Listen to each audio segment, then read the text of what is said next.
Well, members of the Chickamauga Nation, they want the federal government to step in as Arkansas moves forward with plans to build a new prison in Franklin County. Now, the tribe claims the land for the proposed site is sacred because it contains burial sites, farmsteads, and artifacts. 4029's Lykyra Banks spoke to tribal leaders about their demands. The Chickamauga Nation says they've reached out to the governor's office and other state officials several times since the proposal was first announced. When we initially made the claim that we consider that an archaeological site out there on Mill Creek Mountain, we were called absurd, or at least by the governor's spokesperson. But they say state officials refuse to acknowledge them, claiming that they are not a federally recognized tribe.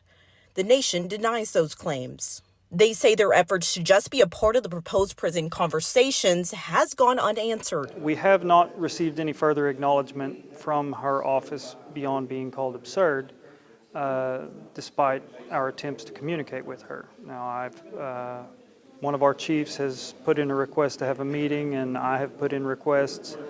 We haven't heard anything so far.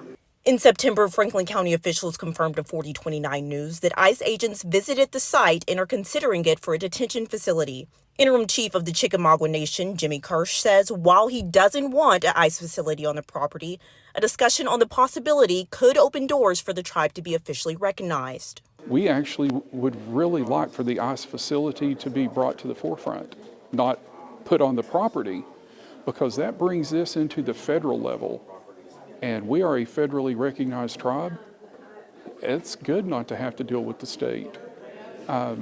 Bring this out to the federal level and let us prove everything that we have ever said and asked. Western Region Metal Chief of the Chickamauga Nation, Justin Flanagan, says it would bring the issue to the federal level. We could only hope that we would have better communication with the federal government than we have with the state government. We actually are hopeful in that regard. We have not been contacted by, as I said, either party, but we will be sure and notify the federal government of our presence here. While they're hopeful for federal intervention, tribal leaders say they won't stop protecting what they believe is rightfully theirs. We have never left since the 1780s. We've never left, and we are not going to leave. This is our land, and we will protect it until we die. For 4029 News, I'm Lykyra Banks.